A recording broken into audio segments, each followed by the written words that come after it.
से उन्होंने होश संभाला तो उन्होंने लैलतुल कदर को पाया। उन्होंने अपनी जिंदगी का एक तजर्बा बयान किया है। इट्स नॉट कंपलसरी, मगर ये भी एक्सपीरियंस हमारे सामने आ जाए कि वो फरमाते हैं, हजरत शेख अबुल हसन शाजली रहमतुल्लाहि तआला अलैह, वो क्या फरमाते हैं कि जब कभी इतवार या बुध को पहला रोजा हुआ तो 29वीं शब, अगर पीर को पहला रोजा हुआ तो 21वीं शब, अगर पहला रोजा मंगल या जुमे को हुआ तो 27वीं शब, और अगर पहला रोजा जुमेरात को हुआ तो 25वीं शब, और अगर पहला रोजा हफ्ते को हुआ तो मैंने 23वीं शब को शब कदर पाया।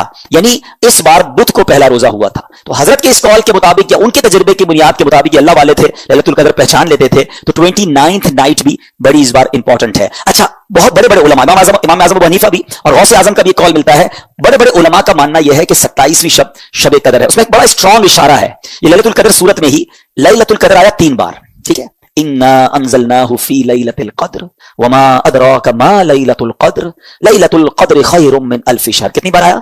3 बार। अच्छा, लैलतुल कदर जो लफ्ज है उसमें 9 हुरूफ हैं, ठीक है। उसको काउंट करेंगे तो 9 हुरूफ हैं। 9 मल्टीप्लाई बाय 3 27। तो कुछ उलमा कहते हैं ये इशारा है कि 27वीं रात जो है वो शब कदर है। बहरहाल ये सारी बातें करने का मकसद ये है कि इस रात को समझिए और इन 5 रातों में हमने इंशाअल्लाह इबादत करनी है। और इस रात की कुछ अलामतें भी बयान की। देखिए नबी पाक ने कितना बड़ा एहसान किया कि बहुत सारी हमें निशानियां भी बता दी। इस रात के सिम्टम्स क्या हैं?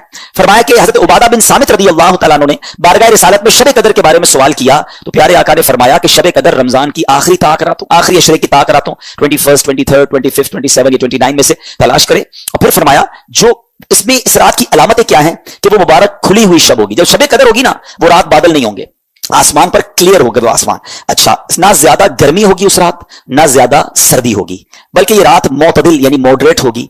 इसमें चांद खुला हुआ होगा।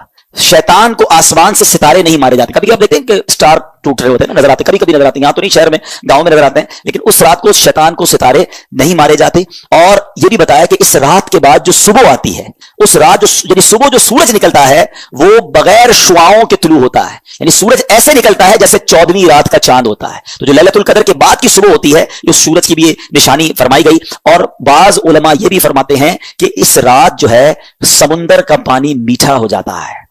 अच्छा, ये सारी निशानियां तो बयान हुई रिवायतों में, किताबों में, अहादीस में। जरूरी नहीं कि हर निशानी हम देख सकें, वो आंख भी तो चाहिए ना।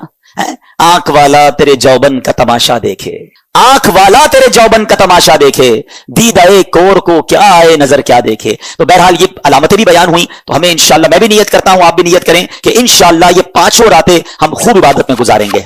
आखिरी अशरे की 5 ताक रातों में से एक रात जो है वो इंशाअल्लाह लैलतुल कदर होगी। और ये हदीस पाक से हमें बताया गया। कितनी आसानी कर दी हमारे लिए कि पूरा साल ढूंढने के लिए नहीं कहा गया, पूरा रमजान ढूंढने के लिए नहीं कहा गया, पूरा आखिरी अशरा भी ढूंढने के लिए नहीं कहा गया। आखिरी अशरे की 5 ताक रातों में से एक रात लैलतुल कदर होगी इंशाअल्लाह अज़्ज़ वजल। अब इन 5 ताक रातों को मदनी चल के नाज़रीन टारगेट कर लें। अब वो किस तरह होगा कि पहले तो यूं करें कि आप 5 ताक रातों में इशा की नमाज बाजमात पढ़ें और फजर की नमाज बाजमात पढ़ें। रिवायतों में आता है जो इशा और फजर बाजमात पढ़े उसे पूरी रात इबादत करने का सवाब मिलता है। तो आपने पहले तो किसी सूरत, वैसे तो पूरा रमजान ये करना है, लेकिन ताक रातों में एहतमाम के साथ, नंबर 1।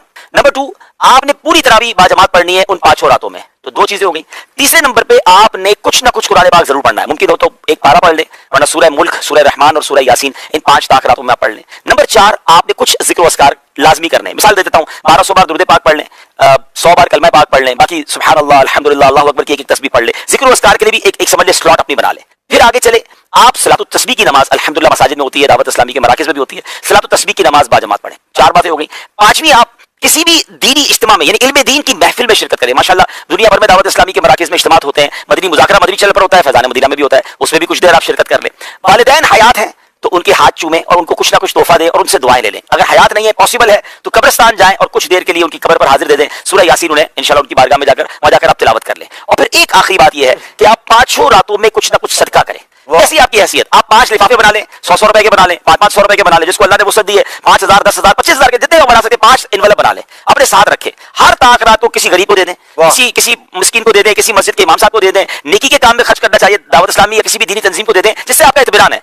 अब होगा क्या कि ये 6-7 वैरायटी वाली आपने नेकियां कर ली और 5 ताक रातों में की। इनमें से जो रात लैलतुल कदर होगी, लैलतुल कद्र खैरुम मिन अल्फि शहर, आपकी हर इबादत मल्टीप्लाई हो जाएगी 1000 महीनों के बराबर और उससे भी ज्यादा। अल्लाह पाक इखलास अता फरमाए। 84 साल का वो पेश बनते नाज़रीन। अब तो मुझे और आपको पता नहीं कि हम 84 साल जिएंगे कि नहीं। अच्छा, जी भी लेंगे तो 84 साल कंटिन्यू इबादत तो कर नहीं सकेंगे, लेकिन ये एक रात टारगेट कर ली तो 84 साल से कमोबेश 1000 महीनों से ज्यादा इबादत का सवाब है। कारोबारी लोगों को कहा जाए 5 रात काम कर लो 1 करोड़ में मिलेंगे, अगला कहेगा 10 पे 2 करोड़ मिलेंगे तो मैं 10 रातें काम करने के लिए तैयार हूं। ہوں. تو یہ تو 5 راتوں میں لائف ٹائم کی نیکیاں ایک طرف اور ایک رات کی نیکیاں ایک طرف ہے. تو پلیز کسی کو ضائع نہیں کرنا. ان میں سے بہت سارے کام میری اسلامی بہنیں بھی کر سکتی ہیں کہ وہ اپنے گھر میں بیٹھ کر عبادت میں اور ان تمام چیزوں میں جو کر سکتی ہیں وہ کریں, تاکہ انشاءاللہ اس بار لیلۃ القدر ضائع نہ ہو. گھومنے پھرنے کھانے پینے کے لیے زندگی پڑی ہے, یہ 5 راتیں بس میں ہوں اور میرے رب کی عبادت ہو. 5 طاق راتوں میں سے ایک رات انشاءاللہ لیلۃ القدر ہوتی ہے جو احادیث میں مضمون ملتا ہے. تو میری گزارش ہے کہ ان 5 راتوں کو ٹارگٹ کر لیں. پہلے یہ سمجھ لیں کہ لیلۃ القدر 1000 مہینوں سے بہتر ہے.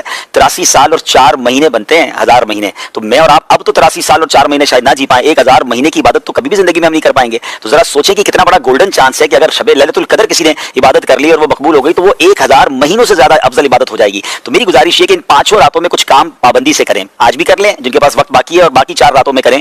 اور وہ یہ ہے کہ عشاء کی جماعت اور فجر کی جماعت جو باجماعت پڑھتا ہے اس کو ساری رات عبادت کرنے کا ثواب ملتا ہے. تو ایک کام تو یہ کر لیں. پھر ان 5 راتوں میں کچھ نوافل ایکسٹرا پڑھ لیں, ممکن تو 7 تسبیح پڑھ لیں یا کچھ نوافل پڑھ لیں. تیسرے نمبر پر کچھ نہ کچھ اللہ کی راہ میں خرچ کریں. بے شک 50-100 روپے کر لیں, جس کی جیسی حیثیت. 500 روپے 5 راتوں میں کر لیں, 1000 کر لیں یا 10,000 کر لیں, جتنی آپ کی حیثیت ہے وہ آپ اس کے انویلپ بنا لیں, کسی غریب کو دے دیں, کسی کی مدد کر دیں, کسی نیکی کے کام میں خرچ کر لیں. چوتھے نمبر پر آپ جو ہے وہ ہو سکے تو درود پاک 1200 بار پڑھ لیں. کچھ نہ کچھ تلاوت قرآن بھی کریں اس طرح 5 راتوں میں. سورہ ملک پڑھ لیں, سورہ یاسین پڑھ لیں. اور آخری بات یہ کہ اگر ماں باپ ہیں تو ان کے دستبوسی کر لیں. چلے گئے تو ہو سکے تو قبرستان میں حاضری دے دیں. اب یہ 5-6 نیکی کے کام ٹارگٹ کر لیں اور ساری 5 راتوں میں کریں.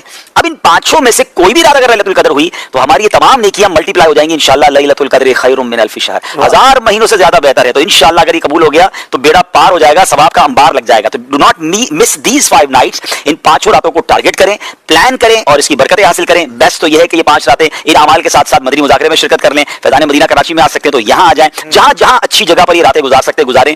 راتیں مس نہیں کرنی ہے. کھانے پینے گھومنے پھرنے کے لیے ساری زندگی پڑی ہے. ان 5 راتوں کو بھرپور طریقے سے استعمال کریں. وما ادراک ما لیلۃ القدر, تم نے کیا جانا لیلۃ القدر کیا ہے. اچھا, یہ قرآن کا بڑا خوبصورت اسلوب ہے. It's a beautiful style of قرآن.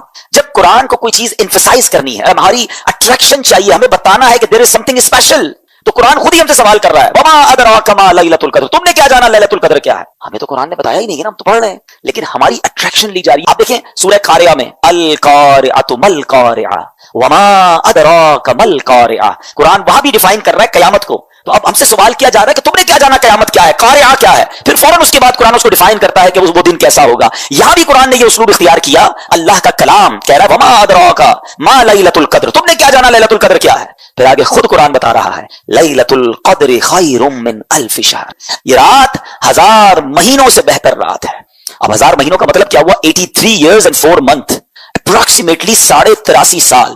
یہ سوال ذہن میں آ سکتا ہے کہ قرآن نے 100 سال نہیں کہا, 150 سال نہیں کہا, 1000 مہینوں کی کیلکولیشن کہاں سے آئی. سبحان اللہ. اس کے پیچھے بہت سارے شان نزول علماء نے بیان کیے. ایک شان نزول یہ ہے کہ نبی پاک علیہ الصلوۃ والسلام نے بنی اسرائیل کے ایک بہت عظیم بزرگ کا واقعہ صحابہ کرام کو سنایا. ان کا نام تھا حضرت شمعون رضی اللہ تعالیٰ عنہ. واقعہ کیا تھا؟ واقعہ یہ تھا کہ وہ اللہ کے بڑے ولی تھے, بڑے جاندار بھی تھے, بڑی اللہ کی انہوں نے عبادت کی, اور ایسی عبادت کی کہ 1000 مہینوں تک وہ روزانہ روزہ رکھتے تھے, رات کو عبادت کرتے تھے اور جہاد بھی کرتے تھے, اور بڑے طاقتور بھی تھے. ان پر کافر قابو نہیں پا سکتے تھے, اور بڑی چال چل کر بڑی مکاری کے ساتھ انہوں نے ان کو گرفتار کیا, اور پھر ان کو یوں سمجھیے کہ ٹکڑے ٹکڑے کر کے شہید کیا گیا. بڑا ظلم بھی ہوا ان کے اوپر. پھر جنہوں نے ان کو شہید کیا ان پر عذاب بھی نازل ہو گیا. بڑا طویل واقعہ, میں اس کو شارٹ کر کے بیان کیا میں نے. اچھا, اب جب یہ واقعہ نبی پاک علیہ الصلوۃ والسلام نے صحابہ کو سنایا نا, تو صحابہ کرام علیہم رضوان جو تھے ان کا مائنڈ سیٹ کمال کا تھا. ایسے کمال کے صحابہ ہیں سبحان اللہ. اب جب یہ واقعہ سنا, اب آپ نے بھی سنا, میں نے بھی سنا, ہمیں تو لگتا ہے کہ یار کتنے بڑے بزرگ تھے ماشاءاللہ, کتنی عبادت کی, کتنا ثواب کمایا.